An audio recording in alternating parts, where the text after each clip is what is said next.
사람 인생이란 게 참 웃겨요.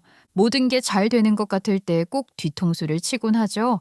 더 웃긴 건 뒤통수 같았던 일이 또 전화위복이 되기도 하고 그 반대 경우도 많다는 거예요.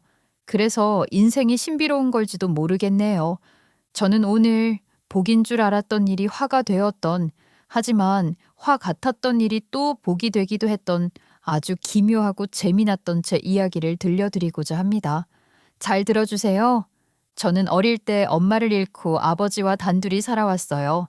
제가 초등학교 6학년 때 엄마는 대장암 진단을 받고 몇 달 만에 돌아가셨고, 엄마가 돌아가신 이후 저희 집은 너무나 조용해졌어요. 아버지는 원래도 말수가 많은 편은 아니었지만 엄마가 떠난 뒤로는 아버지의 웃는 얼굴을 거의 볼 수 없었어요. 엄마가 돌아가신 게 제가 6학년일 때였으니 딱 사춘기 무렵이잖아요. 사춘기가 오면 딸에게 엄마가 얼마나 필요하겠어요.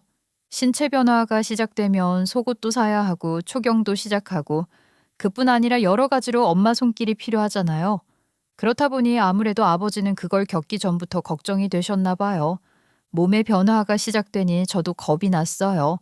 엄마 없이 그런 걸 어떻게 해야 하는지, 뭘 물어봐야 하는지도 모르겠고, 아버지 앞에서 그런 얘기를 꺼내는 것 자체가 너무 민망할 것 같았거든요. 그러다 보니 아버지는 엄마의 빈자리를 느끼게 하지 않으려고 부단히 노력하셨던 것 같아요. 어린 나이에도 아버지가 얼마나 무리하고 있는지는 느껴졌고, 행여나 딸이 힘들까 쩔쩔매는 게 웃기면서도 안쓰럽게 느껴지더라고요. 우리 아빠 진짜 웃겨 죽겠어. 왜? 또 뭐 하셨는데? 내가 아무 말도 안 했거든? 근데 어느 날 갑자기 무슨 커다란 봉투를 툭 주고 가시는 거야. 근데 그게 뭐였게? 뭐였는데? 생리대. 아빠가 그걸 사왔다고? 근데 더 웃긴 건 종류를 모르실 거 아냐. 거기다 아빠 성격에 물어보기도 어려우셨을 거고. 그래서 그냥 있는 거 다 사온 거 있지? 날개형, 무날개형, 대형, 중형, 소형, 팬티 라이너에 심지어 입는 오버나이트까지. 거의 마트 코너를 통째로 털어오신 거지. 나 무슨 피 철철 흘리는 사람인 줄. 너희 아빠도 얼마나 민망하셨겠어. 그래도 대단하시다.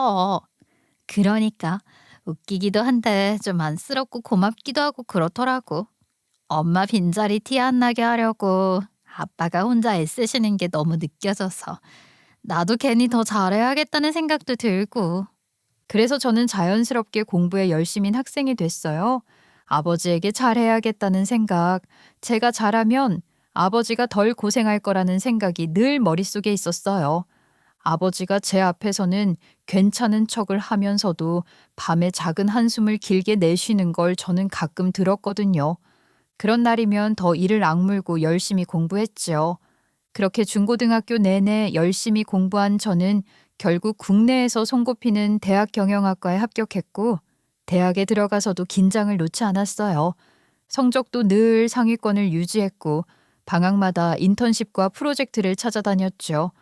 다들 신입생 때는 노는 거라며 이때 안 놀면 언제 노냐고들 했지만 저한텐 그럴 여유가 없다고 생각했어요.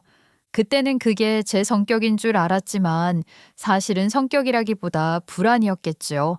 엄마를 잃고 나서의 불안한 마음이 오래 남아 있었으니까요. 무튼 대학을 졸업한 뒤 저는 재무 관련 일을 하게 됐어요.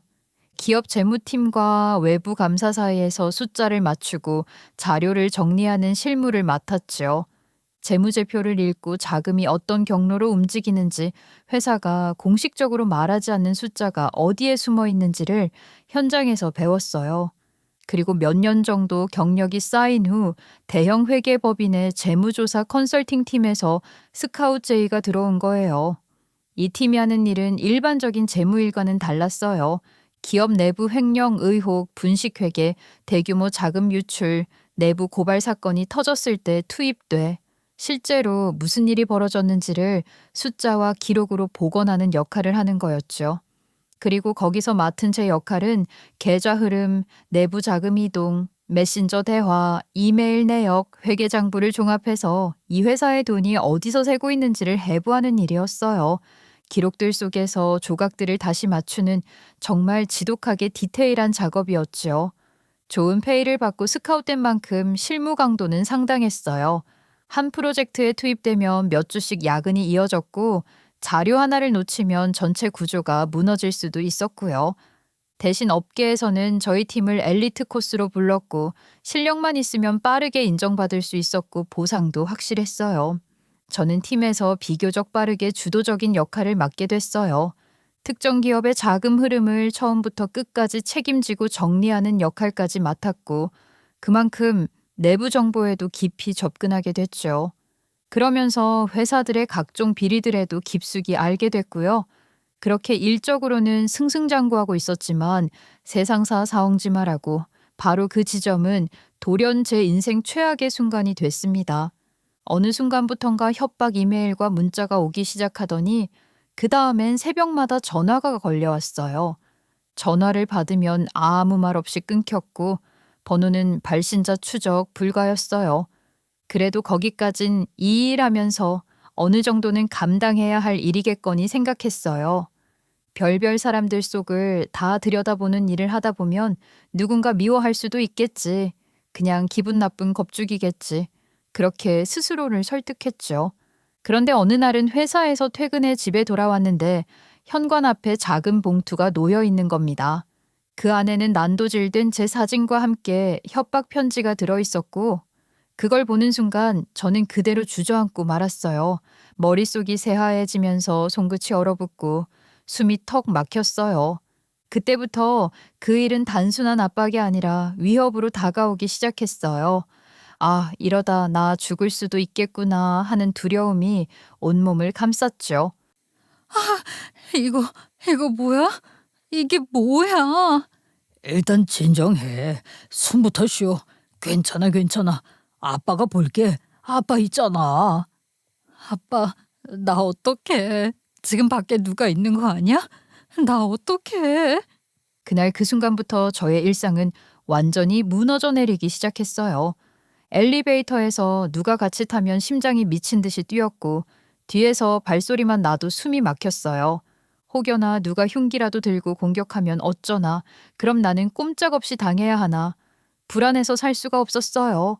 회사에서는 집중을 못했고 회의 중에도 갑자기 심장이 미친 듯이 뛰고 사람만 마주쳐도 불안하고 죽을 것 같은 공포까지 올라왔어요. 결국 상사에게 대강의 상황을 설명하고 잠시 일을 쉬게 됐죠. 일을 쉬면 좀 나아질 줄 알았는데 쉬니까 오히려 생각이 더 많아져서 머릿속이 더 시끄러워지더라고요. 저는 잘 몰랐는데 알고 보니 그게 공황 발작이라고 하더군요.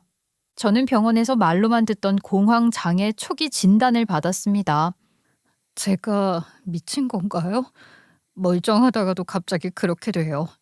갑자기 심장이 뛰고 숨이 막히고 죽을 것 같고 통제도 안 되는 공포가 들어요. 선생님, 제가 잘못된 건가요? 아니요, 환자분 잘못이 아닙니다. 의지가 약해서 생기는 것도 아니고요. 몸이 위험 상황이라고 오인해서 경보를 울리는 거예요. 그래서 공황장애 초기로 진단할 수 있고요. 그럼 저는 계속 이렇게 사는 건가요? 저 너무 무서워요. 죽을 것 같아요. 치료하면 좋아집니다. 다만 지금은 원인이 명확한 편이라 안전을 확보하는 게 먼저예요. 약물과 상담을 병행하면서 같이 극복해 봅시다. 약물과 상담에도 진전은 크지 않았어요. 밤에는 잠도 잘 못 잤고 커튼을 치지 않으면 불안해서 집 안에서도 가만히 있지 못했어요. 누가 저를 밖에서 지켜보고 있는 건 아닐까. 불안해서 택배도 못 받고 배달도 못 시켰죠. 그리고 딸의 그런 모습을 가장 가까이서 지켜봐야 했던 아버지는 아마 저만큼 괴로우셨을 거예요. 아버지는 딸 하나 지키지 못한 것 같다며 스스로를 자책하셨어요. 제가 방에 들어가 문을 걸어 잠그면 아버지는 거실에서 불도 못 끄고 밤새 앉아 계셨고 새벽마다 창문 잠금 장치를 여러 차례 확인하는 소리가 들렸어요. 아버지의 도움으로 경찰에도 여러 번 신고했지만 초반 대응은 형식적이기만 할 뿐 아무런 도움이 안 되더군요. 협박 메일과 전화 기록을 제출해도 명확한 가해자 특정이 어렵다는 말만 반복해서 들었고 사건은 계속 미뤄졌어요. 직업적 특성상 제게 앙심을 품을 만한 사람이 많기도 하고 직접적인 위해를 가한 적이 없다는 게 이유였어요. 지금 이게 직접적인 위해가 아니라고요. 제 현관 앞에 난도질된 사진이 놓여 있는데도요. 아버님 마음은 이해합니다만 현재로서는 가해자를 특정할 만한 단서가 부족합니다. 발신자 추적 불가 번호도 그렇고요. 부족하면 더 찾아야죠. 그게 경찰이 하는 일 아닙니까? 딸이 공황 발작으로 쓰러졌는데 이걸 계속 기다리라고만 하시면 어떡해요? 저희도 최선을 다하고 있습니다. 다만 현재 단계에서 신원이 확인되지 않으면 강제 조치가 어렵습니다. 그럼 이 사람이 칼 들고 나타나야 움직이실 겁니까? 사람이 칼에 찔려야 그래야 사건이 됩니까? 그런 상황이 오지 않도록 예방 순찰도 요청해 드릴 수 있고 추가 피해가 발생하면 즉시 112로 연락 주십시오. 지금도 피해가 발생하고 있어요. 이게 피해가 아니면 뭐가 피해입니까? 경찰에선 단순 협박만으로는 할 수 있는 게 없다고 했고 수사 접수만 된 채 아무런 진전 없이 시간만 흘러갔죠. 마냥 쉴 수도 없고 집에만 있으니 더 미칠 것 같더라고요. 그래서 다시 출근을 시작했는데 그러자 다시 협박이 이어지더군요. 제가 다시 살아나는 것 같으니 다시 싹을 죽여놓고 싶었나 보죠. 하지만 범인은 잡히지 않았고 그렇게 답답하고 화나지만 별다른 수도 없이 힘 빠지는 날들만 이어지던 어느 날 제 사건의 담당 형사가 바뀌었다는 소식을 듣게 됐어요. 그리고 그때 제 담당 형사로 남편을 만나게 됐죠. 제 사건을 사건으로 생각조차 안 하던 무성의한 전 담당 경찰관과는 달리 남편은 처음부터 태도가 달랐어요. 사건의 심각성을 처음으로 인지해주고 제가 받은 기록들도 분석하고 전화가 걸려온 시간대를 기준으로 주변 CCTV까지 확인해가며 조사를 처음부터 다시 시작해줬어요. 지금까지 받은 협박 이메일, 문자, 전화 시간대 전부 정리해 오셨죠? 이건 충분히 패턴이 있습니다. 네, 제가 날짜랑 시간 다 적어 놨어요. 근데 이전엔 그냥 특정이 어렵다고만 해서요. 특정이 어려운 게 아니라 전 담당자가 아직 특정을 안 한 것 같네요. 우선 퇴근 시간과 동선부터 다시 잡아볼게요. 걱정 마세요. 제가 곧 잡겠습니다. 일단 제가 안내드리는 안전수칙부터 지켜주시고 협조해주시면 꼭 체포하겠습니다. 남편은 협박범이 제 퇴근 동선을 파악하고 있다는 걸 확신했고 저한테 범인을 곧 잡겠다고 안심시켰어요. 그리고 며칠 뒤 퇴근하는 저를 멀리서 따라오며 뒤를 밟은 협박범을 마침내 체포하는 데 성공했어요. 체포 소식을 듣는 순간 저는 그 자리에 주저앉아 울었어요. 지난 몇 달간의 공포가 다 스쳐가더라고요. 제가 지금 다리가 풀려서 그동안 너무 오래 버티셨습니다. 이제 걱정 마세요. 안전합니다. 정말 감사합니다. 저 이제 집에 가도 되는 거죠? 네, 다만 오늘은 제가 순찰 요청까지 걸어두겠습니다. 그리고 아버님께도 제가 바로 연락드릴게요. 전 무엇보다 그 사건 내내 저와 아버지와 긴밀히 소통하며 이것저것 챙겨주고 도와준 남편이 너무 고마웠어요. 협박범이 재판에 넘겨지며 공식적으로는 사건이 끝났지만 남편은 사후 처리까지 챙겨줬죠. 저희는 자연스럽게 개인적인 연락을 이어갔고 사건 담당과 피해자로 시작된 관계는 연애로 이어졌어요. 든든한 남편 덕에 저도 예전처럼 안정감을 되찾았고요. 이후 결혼까지 그리 오랜 시간이 걸리지 않았어요.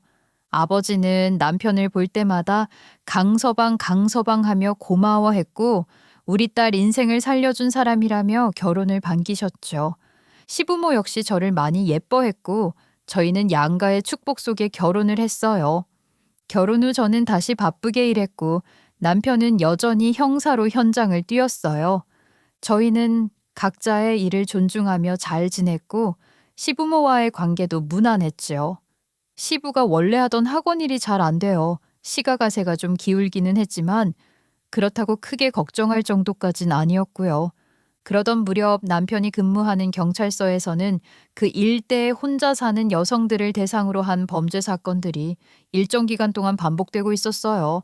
피해자들은 대부분 원룸이나 소형 빌라에 혼자 거주하고 있었고 범죄 패턴이 비슷해 동일범의 소행으로 보고 있었나 봐요. 문제는 범행 수법이 너무 고단수라는 점이었어요. CCTV가 있는 골목은 죄다 피해갔고 별다른 증거도 남기지 않아 범인 특정이 어려웠던 거예요. 남편은 그 일로 골머리를 앓고 있었어요. 퇴근 후에도 종종 그 얘기를 꺼내곤 했죠.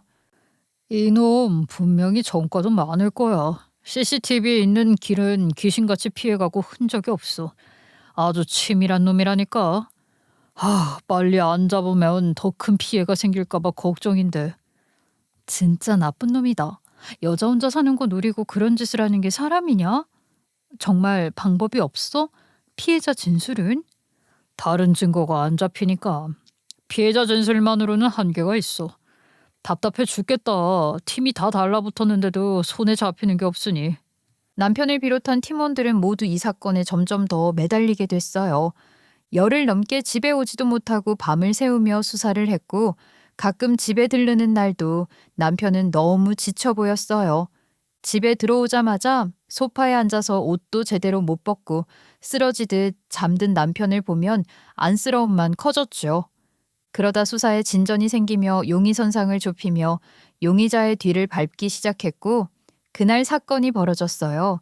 뒤를 밟다 달아나는 용의자와 격투를 벌인 끝에 체포에는 성공했지만 남편은 범인이 들고 있던 흉기에 다리 근육이 크게 손상되며 입원을 하게 됐죠. 출혈이 심했고 제가 달려갔을 땐 이미 수술이 급하게 진행 중인 상황이었어요. 수술실 앞에서 남편을 기다리는데 미치겠더라고요.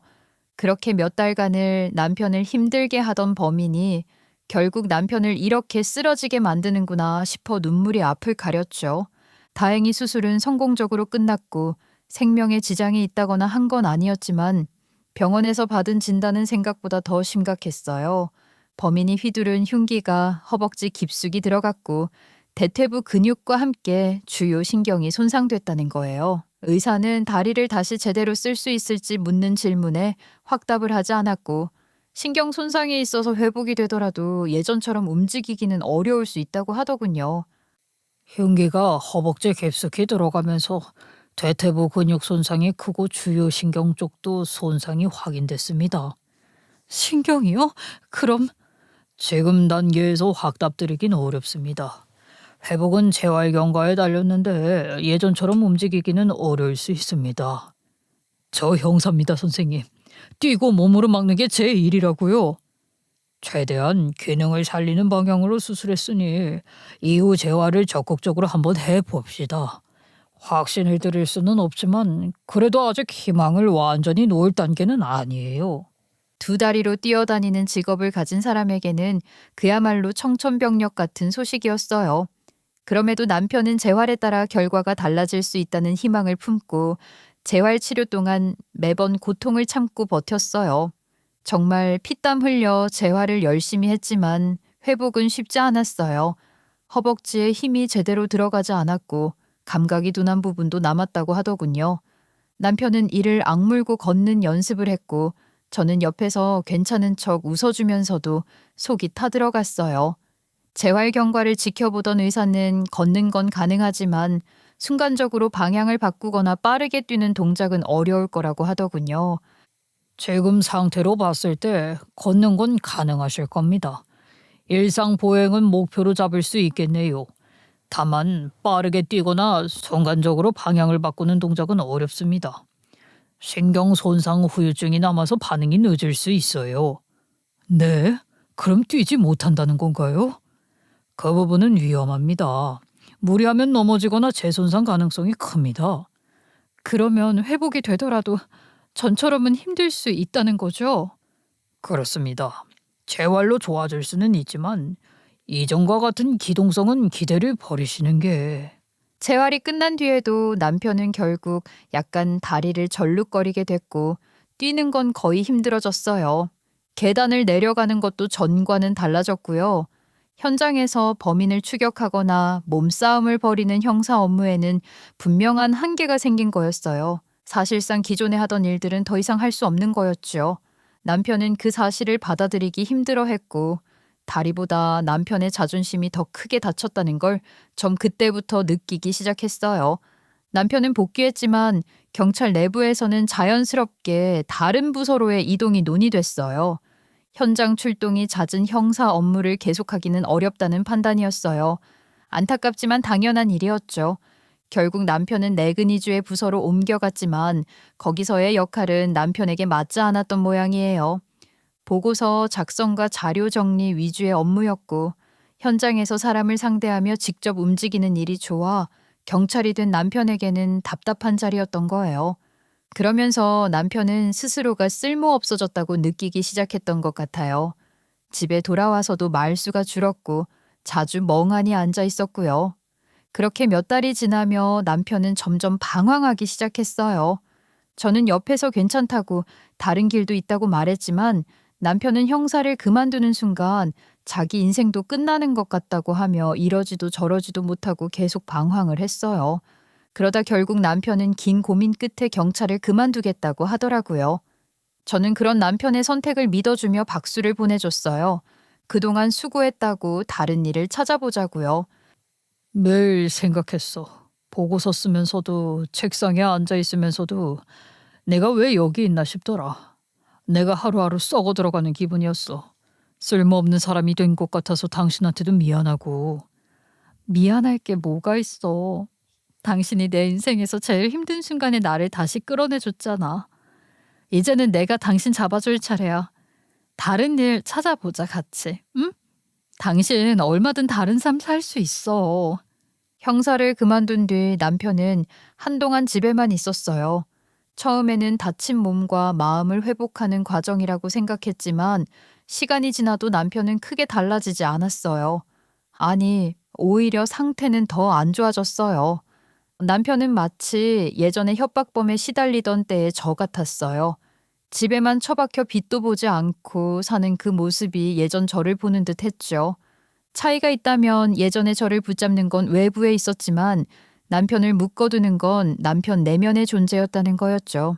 저는 예전에 남편이 저를 다시 빛으로 끌어내준 것처럼 이번에는 어둠으로 가라앉고 있는 남편을 제가 다시 빛으로 끌어내야 할 때라고 생각했어요. 스스로를 쓸모가 없는 인간이라고 생각하는 남편을 볼 때마다 이 상태가 길어지면 더 위험해질 것 같다는 생각이 들더라고요. 하지만 대체 어떤 걸로 남편을 다시 일으켜 세울 수 있을지 답이 나오지 않아 답답하기만 했습니다. 그러던 어느 날 뉴스를 보던 저는 유레카를 외쳤어요.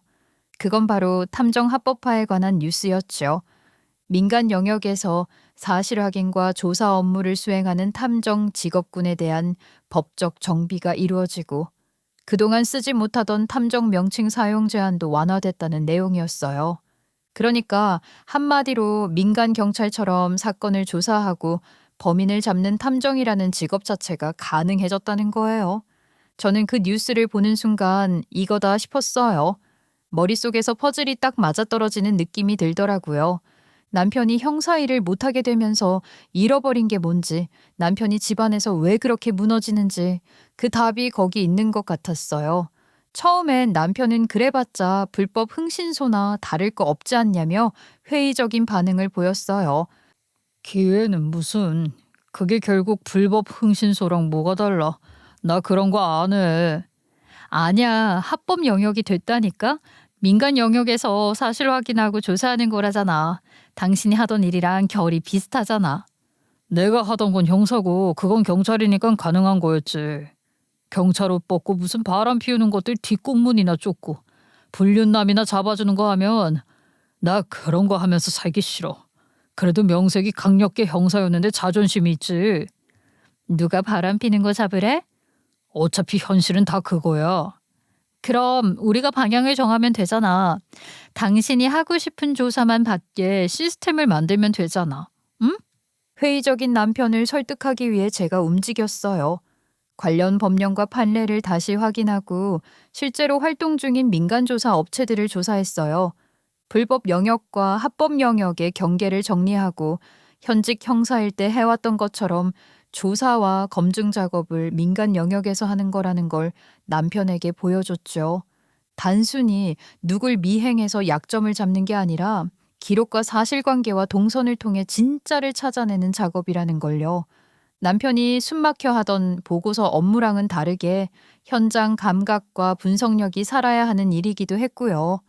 저는 이 일을 통해 남편이 다시 일어설 수 있을 거라고, 당신이 잘할 수 있는 일이라고 희망을 불어넣기 시작했어요. 그러자 남편도 조금씩 관심을 보이기 시작했어요. 저는 남편을 적극 밀어주기로 했고 사무실 위치도 알아보고 계약도 했어요. 눈치 보지 말고 시작해보자는 마음으로요. 그렇게 남편은 본격적으로 탐정사무소를 차려 일을 시작하게 됐어요. 남편은 옛 동료 중 현직을 떠난 전직 경찰 한 명을 불러왔어요. 현장 경험과 조사 감각이 뛰어난 사람이라고 하며 도움이 될 거라고 했고, 남편이 오랜만에 일 얘기를 하면서 눈빛이 살아나는 게 느껴졌어요. 사무실에서 사무 업무를 맡아줄 사람으로는 제 예전 직장 후배를 스카우트했어요.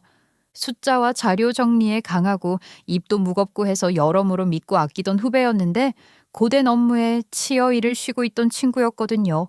그래서 그 친구를 섭외한 거죠. 저 사실 일 너무 힘들어서 앞이 깜깜했거든요. 다시 그 일로 돌아갈 자신이 없어서. 근데 언니 전화 받고 얼마나 기뻤는지 몰라요. 언니, 저 진짜 열심히 할게요. 대신 제가 패 끼치면 바로 말해주세요. 배는 무슨. 우리도 네가 딱 필요했어. 앞으로 잘해보자 우리. 회계 재무 쪽이 어차피 제 일이기 때문에 제가 자금 관리와 운영 전반을 맡았고 남편은 현장 조사에 집중하기로 했어요. 그렇게 저희만의 드림팀이 갖춰졌죠. 그렇게 본격 탐정 일을 시작하며 남편은 조금씩 긍정적으로 변하기 시작했어요.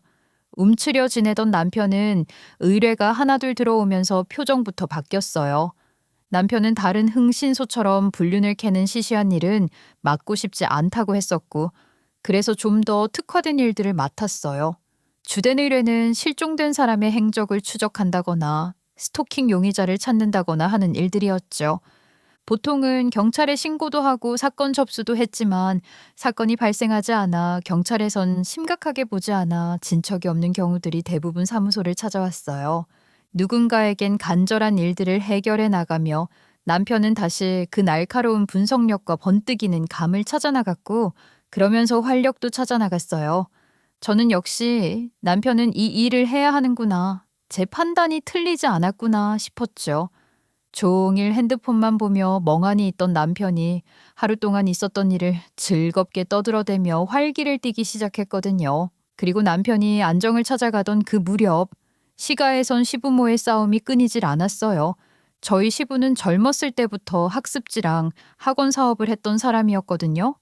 근데 요즘은 아이들 수도 줄고 대부분 인터넷 강의 위주 보고 해서 대형 학원이 아니면 학원 같은 게 서서히 문을 닫는 추세잖아요. 그러다 보니 시부도 학원을 정리하고 사업을 다 접은 상태였어요. 그 과정에서 돈도 다 까먹은 모양이었고요. 문제는 시부는 사업만 해왔다 보니 퇴직금 같은 건 애초에 있을 수 없었고 노후를 대비해 모아둔 돈도 넉넉하지 않은 상황이었던 거예요. 시모는 시부가 한창 잘 나가던 때에 여자 문제로 속 썩이고 돈 펑펑 써댔던 일을 끌어와 바가지를 긁어대기 시작했고 시부모는 이혼 얘기까지 나올 정도로 살벌하게 싸웠어요. 하여간 당신은 사람 속을 뒤집어 놓는 재주가 있어. 그때 여자 문제로 집안 난장판 만든 것도 모자라서 돈까지 다 까먹어. 또 그 얘기냐? 그 얘기 꺼내면 당신 속이 좀 시원해져. 왜 다 재난 얘기를 하고 지랄이야? 지랄? 너야말로 어디서 지랄이야? 그러게 누가 그딴 짓 하고 다니래? 나이 들어서 무슨 일 생기면 어쩌려고 그렇게 다 날려먹어. 그럼 당신은 잘했냐?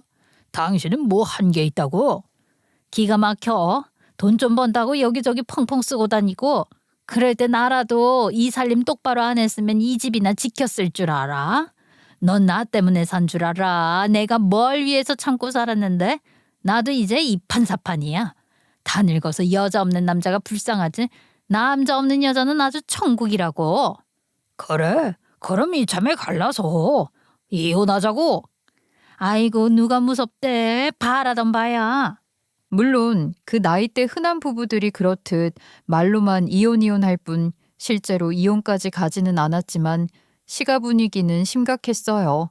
나이 들어서 무슨 일이 생길 줄 알고 돈을 다 까먹었냐며 앞으로 뭘 해먹고 살아야 하는지 한숨을 팍팍 내쉬는 시모를 안심시키며 남편은 자기가 있지 않냐고 자식도 며느리도 있는데 어떻게든 되지 않겠냐며 시부모를 달랬어요. 그 모습을 보며 저도 속으로 저희가 조금이라도 도와드려야 하나, 이 상황을 어떻게 받아들여야 하나 고민하기 시작했어요. 저희도 막 여유가 넘치는 건 아니었지만 그래도 손을 놓고 보기엔 마음이 편하지 않더라고요. 그런데 그런 와중에 아버지 상태가 갑자기 나빠졌어요. 원래도 건강이 썩 좋은 편은 아니었지만 어느 날 갑자기 쓰러졌다는 연락을 받았고 병원에서 아버지는 췌장암 말기 진단을 받았어요. 병원에선 마음의 준비를 하라고 하더군요. 췌장암 말기입니다. 현실적으로는 완치 목적의 치료가 어렵습니다. 통증 조절과 증상 완화를 중심으로 계획을 세워야 하고요.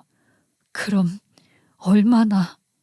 정확한 기간을 단정할 수는 없지만 마음의 준비를 하셔야 합니다. 가족분들이 곁에 많이 있어 주시는 게 가장 중요합니다. 엄마도 없는 제가 아버지마저 떠나보내려고 하니 정말 하늘이 무너지는 기분이 들더군요. 감당하기 어려운 막막함과 슬픔이 밀려왔어요. 그런데 저보다 더 힘든 건 아마 아버지였나 봐요. 하긴 이 세상에 딸 혼자 남겨두고 가려는 부모 마음이 오죽했겠어요. 병실에서 제가 잠깐 자리를 비운 사이 아버지는 남편에게 조용히 말을 건넸다고 해요. 본인이 먼저 가게 되면 제가 너무 외롭지 않게 잘 돌봐달라고 했대요. 남편더러 옆에서 잘 좀 지켜달라고요. 그러면서 남편에게 당신이 모으신 돈까지 쥐어주셨다고 하더군요. 저를 부탁한다는 아버지 말에 남편은 그러겠다고 약속했다고요. 남편으로부터 그 얘기를 전해 들으며 저는 참을 수 없는 눈물을 쏟았어요. 아버지는 끝까지 내 걱정만 하다 가시는구나 싶어서 한참을 울었죠. 결국 아버지는 그 이후 얼마 지나지 않아 돌아가셨어요. 장례를 치르는 동안에도 저는 현실감이 없었고 사람이 많은데도 계속 혼자인 느낌이었어요. 그러다 남편이 눈에 들어왔죠.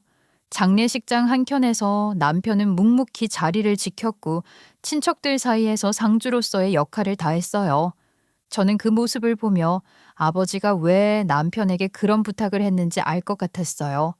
그래도 제 곁에 남편이 있어 아버지가 조금은 덜 걱정하는 마음으로 눈을 감지 않으셨을까 그런 생각도 들었고요. 아버지가 돌아가신 지 대략 1년쯤 지났을 무렵이었어요.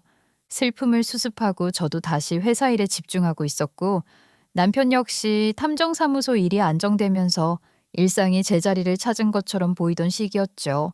하지만 삶은 저를 내버려 두지 않았습니다. 저는 남편을 앉혀두고 얘기를 꺼냈어요. 여보, 잠깐 앉아봐. 할 말 있어. 왜? 무슨 일인데? 얼굴이 왜 그래?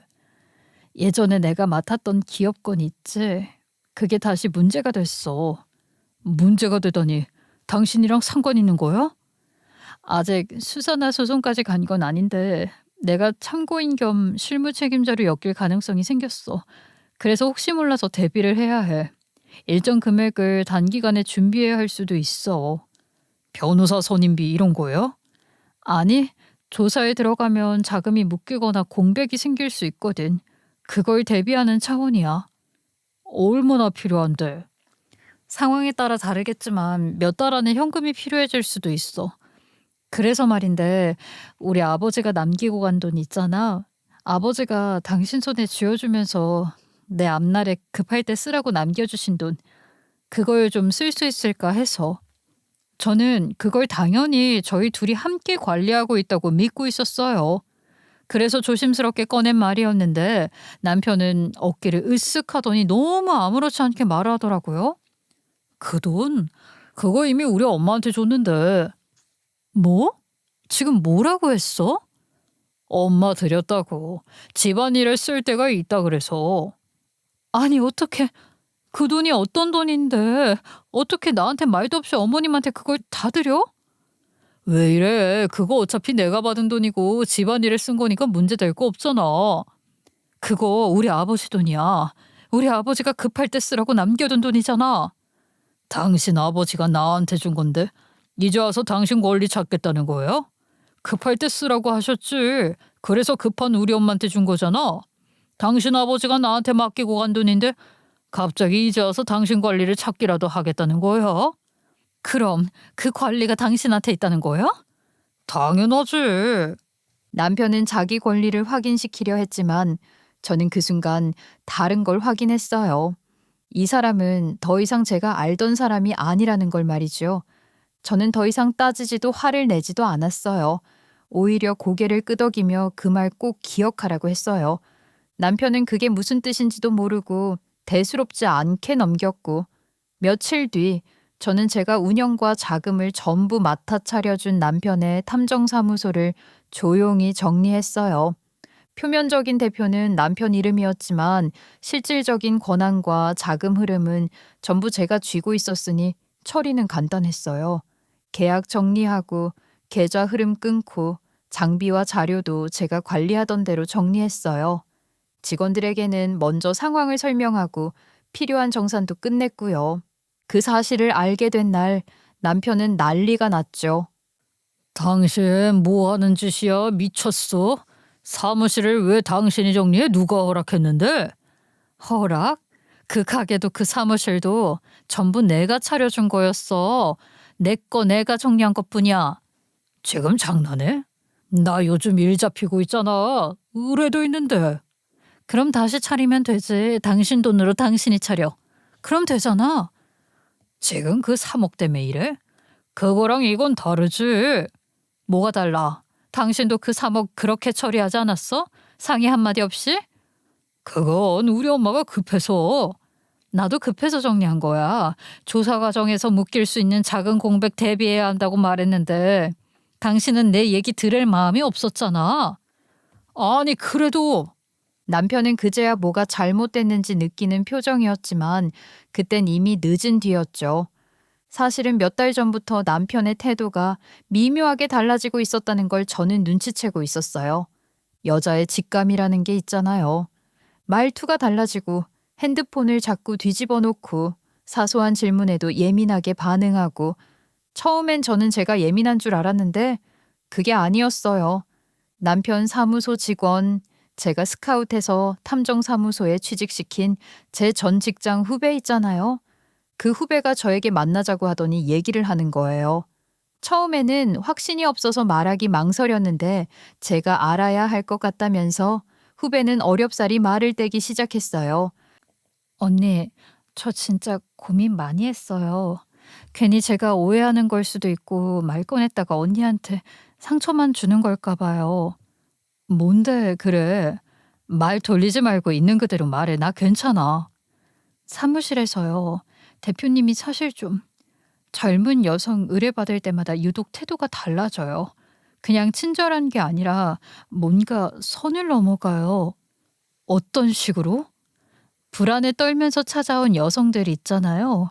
그분들 개인정보를 따로 정리해두고 있더라고요. 공식 보고서에 들어가지 않는 자료들이요. 그걸 개인 폴더로 관리하고 있었어요. 개인 폴더? 네. 저도 처음엔 업무상 편의겠지 했는데 이상해서 봤어요. 근데 필요 이상의 자료들을 갖고 있더라고요. 불법 위치 추적 프로그램을 사용한 정황도 발견했어요. 의뢰인 여성들을 계속 조사하고 자료를 모은 거예요. 저는 후배의 말뜻을 단박에 이해했고 다른 탐정을 고용해 남편의 뒤를 파보기 시작했어요. 파고들면 파고들수록 남편의 행위는 더 이상했습니다. 남편의 행위는 한마디로 그 여성들의 불안함을 이용하는 걸로 보였어요. 혼자 사는 여성들, 스토킹이나 위협을 느끼는 상황에 놓인 여성들에게 자신만이 안전한 사람인 것처럼 접근했고 보호자 역할을 자처하며 의존하게 만든 거예요. 그러면서 사적인 연락을 이어가고 만남을 가지며 감정적인 관계를 만들어 갔어요. 육체적인 관계가 없었다고 해도 거기까지만으로도 이미 명백한 유사불륜이자 유사범죄였어요. 남편은 의뢰인의 약한 지점을 가장 잘 아는 사람이었고 그걸 악용하면 얼마나 쉽게 사람을 묶을 수 있는지도 아는 사람이었어요. 거기다 그 얘기를 들으면서 제가 더 소름이 끼쳤던 건 그 방식이 너무 익숙했기 때문이었어요. 생각해보니 과거에 저 역시 그 방식으로 남편에게 의지하게 됐었잖아요. 불안에 떨던 시절 유일하게 저를 이해해주고 지켜주는 사람처럼 느껴졌던 그 감정이 떠올랐어요. 그게 우연이 아니라는 생각이 들자 퍼즐이 하나씩 맞춰지기 시작했어요. 남편은 처음부터 저를 살린 사람이 아니라 저를 가장 취약한 순간에 붙잡은 사람이었을 수도 있겠구나 싶었던 거죠. 전 탐정을 통해 남편이 그 여성들 중 한 명과 바람을 피우기 시작한 증거 역시 수집하기 시작했어요. 한마디로 탐정이랍시고 뒤에서 그런 짓을 하고 다니는 남편을 제가 다른 탐정을 이용해 조사하고 있었던 셈이었죠. 그리고 제가 알고 있는 그 사실을 전부 들은 남편은 얼굴이 하얗게 질렸어요. 그제야 자기가 무엇을 잃었는지 깨달은 표정이었어요. 당신이 어떻게 그걸? 왜? 이제야 아차십니? 남편은 뒤늦게 매달리며 빌어댔지만 저는 이미 마음을 정리한 뒤였어요. 혼자 그 사실을 알고 끙끙댄 시간도 있었지만 더 이상은 화도 나지 않았고 한치의 슬픔도 없었거든요. 저희 아버지가 남기고 간 3억까지 자기 마음대로 시가에 줘버리고 불륜 관계를 유지하는데 쓰기까지 한 놈인데 제가 미련을 가질 이유가 없었죠. 그날 이후 더 이상 시간을 끌 것도 없었고 저는 남편을 마주 앉혀두고 단도직입적으로 말했어요. 시모에게 마음대로 준 저희 아버지 돈 전부 다시 가져오라고요. 그 돈은 니들 돈이 아니라 저희 아버지가 제가 급할 때 쓰라고 저한테 잠시 맡긴 돈이고 저한테 잘하라는 뜻으로 맡긴 건데 당장 돌려놓지 않으면 끝장날 줄 알라고 했어요. 남편은 처음엔 말도 안 되는 소리 하지 말라며 버텼지만 제가 어떤 증거들을 갖고 있는지 하나둘 언급하자 얼굴이 서서히 굳어졌어요. 네 맘대로 갖다 준 3억 전부 다시 가져와. 지금 당장. 그 돈은 우리 아버지가 내가 급할 때 쓰라고 나한테 맡긴 돈이야. 니들 돈 아니라고. 나도 그러고 싶어. 근데 이미 엄마 손에 넘어갔고 어쩔 도리가 없잖아. 오케이. 그럼 알겠어. 그럼 나도 내가 가진 걸로 내 마음대로 할게. 네가 젊은 여자 의뢰인들 개인정보 따로 정리해둔 거, 공식 보고서에 없는 자료들 개인 폴더로 관리한 거. 당신 지금 무슨 말을? 불법 위치 추적 프로그램 쓴 정황도 있고 사적인 관계 형성한 정황도 있어? 내가 정확히 뭘 갖고 있는지 더 말해줘? 아니야. 사적이라니. 그건 다 업무상. 업무상이면 더 큰일이지. 탐정 자격 달고 그런 짓 했다는 거잖아. 지금부터 선택해. 3억 돌려놓고 조용히 끝내든지 아니면 내가 관련 기관에 신고하길 얌전히 기다리든지. 결국 남편은 시가로 갔어요. 시부모는 처음엔 무슨 소리냐며 치킨집 차릴 돈인데 무슨 소리냐며 발칵 뒤집어졌어요.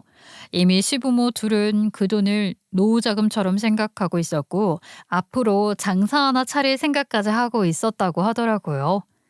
야, 너희들 미쳤어? 그 돈은 이미 우리 돈이야. 우리가 노후에 쓸 돈이라고. 아니, 갑자기 뭘 뺏어가겠다는 거야? 치킨집 차리려고 계획 다 세워놨는데. 제가 진심인 걸 안 남편은 본인이 엿되게 생기니 시부모에게 돈 다시 달라고 빌어대다시피 했고 그 과정은 정말 과간이었어요. 엄마 아빠 지금 그 얘기 할 때가 아니야. 돈 일단 내놔 제발. 제발은 무슨 제발이야. 네가 준 돈을 왜 다시 내놔. 너도 미쳤고 저것도 미쳤어. 그건 니들 돈 아니야. 우리 아빠 돈이야. 당장 내놔. 지금 어디서 반말짓거리에 협박질이야. 며느리가 시부모한테. 에이, 협박은 아직 시작도 안 했는데 이렇게 나오면 재미없지. 그 돈 당장 안 뱉으면 내가 니들 아들 새끼 아주 엿되게 만들 거거든. 네가 감히 우리 아들 인생을 망치겠다고? 너 진짜 가족끼리 이렇게 야박하게 굴 거야? 아, 엄마 좀 제발 좀 내놔 진짜로. 지금 장난 아니야? 네가 대체 뭘 잘못했길래 이렇게 벌벌 떨어? 설명할 시간 없어. 일단 돈 내놔. 나 살려면 내놔야 돼. 엄마 아빠 아들 아주 못되게 생겼다고. 결국 남편은 시가에서 받아낸 돈에다 자기 돈까지 끌어모아 3억을 다시 가져왔죠. 그 돈을 받자마자 저는 제가 하던 일과 탐정 일을 결합한 새로운 사업을 준비했어요. 오래 고민해오던 계획을 실행에 옮긴 거였죠.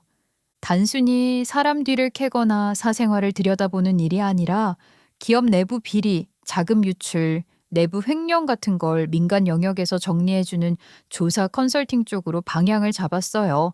그 전반을 사무소에서 일하던 제 후배가 같이 도와줬고요. 저는 원래 숫자와 기록을 다루는 일이 전문이었고 탐정사무소가 쌓아온 현장 조사 경험과 자료 수집 능력을 결합하면 충분히 경쟁력이 있다고 판단했어요. 실제로 기업 감사 전에 내부 점검을 원하는 곳이나 법적 분쟁 전에 사실관계를 정리하고 싶은 중소기업 쪽에서 수요가 있었죠.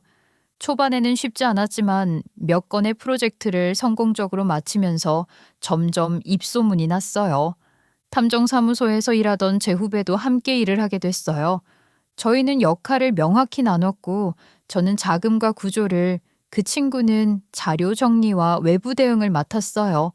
그렇게 사업은 생각보다 빠르게 안착했고요. 그 와중에도 남편과 시간은 계속 저를 흔들려고 했어요.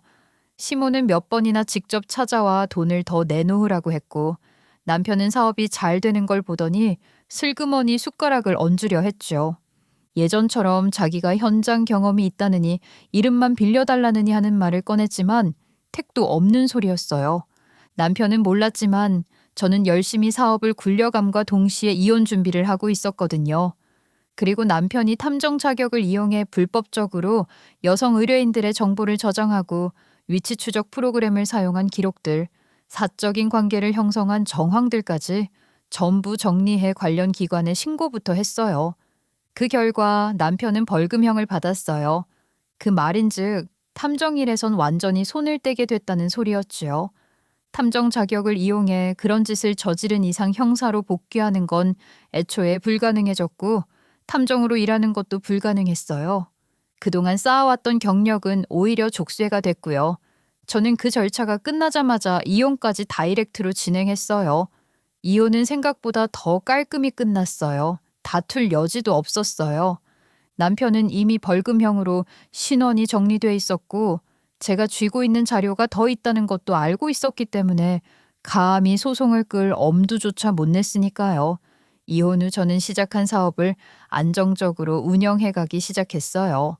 지금도 기업 내부 자금 흐름을 점검하고 분쟁 전 단계에서 사실관계를 정리해주는 조사 컨설팅 일을 하고 있어요. 예전처럼 밤낮 없이 쫓기지는 않지만 대신 제가 주도권을 쥐고 움직일 수 있는 구조가 됐죠. 같이 일하는 후배는 여전히 제 옆에 있고 그 친구는 이제 제 사업의 핵심 파트너이자 가장 믿음직한 동업자가 됐어요. 전 남편은 어디 가서 전직 형사라는 말 꺼내기도 민망한 처지가 됐고 간간히 알바 비슷한 일로 생계를 잇는다는 소문만 들려왔어요. 본인이 가장 자랑하던 타이틀이 가장 먼저 무너졌으니 그 인간 성격상 그게 제일 아팠을 거예요. 그리고 전시가 꼴도 볼만했어요. 저희 아버지가 남기고 간 돈만 믿고 치킨집을 차리려다 결국 그것마저 무산됐잖아요. 딱히 준비도 없이 덤볐다가 계약금만 날렸고 그 뒤로는 서로 탓만 하다 지지고 볶고 셋이 산다고 하더군요. 남의 돈으로 시작한 판이었으니 끝도 그렇게 날 수밖에 없었겠죠. 처음엔 의문이 들었어요. 그때 아버지가 왜 하필 제가 아니라 남편에게 그 돈을 맡겼을까? 그런데 곰곰이 생각해보면 그건 아마도 제 곁에 누군가 있기를 바랐던 거겠지요. 남편에게 그렇게 부탁하면 변하지 않을 줄 아셨던 걸 거고요. 아버지 입장에선 제 삶이 다시 무너질까봐 제가 또 혼자 감당할까봐 그게 제일 두려우셨을 테니까요. 하지만 남편은 아버지가 생각한 그런 사람이 아니었고 저는 폭풍 같은 시간을 지나 결국 제 몫을 지켜냈어요. 그러니 어쩌면 아버지가 남기고 간 건 돈이 아니라 어떤 상황에서도 스스로를 포기하지 말라는 마지막 부탁이었을지도 모르겠다는 생각이 들더라고요. 지금 저는 이 세상에 완전히 혼자가 됐지만 전혀 외롭지 않아요. 예전처럼 불안에 매달리지도 않고 누군가에게 보호받고 싶지도 않아요. 제 발로 서서 제가 번 돈으로 제가 만든 삶을 살고 있어요. 사람은 누구나 혼자라는 그 말이 이제는 더 이상 슬프게 들리지 않아요. 오히려 누군가에게 기대려는 마음이 정말 큰 화를 불러온다는 걸 이젠 너무 잘 아니까요. 과거에 저는 약했고 두려웠고 그래서 누군가에게 기대며 살아왔지만 더 이상은 아니에요. 지금은 제가 제 삶의 보안 담당자고 제가 제 인생의 형사예요.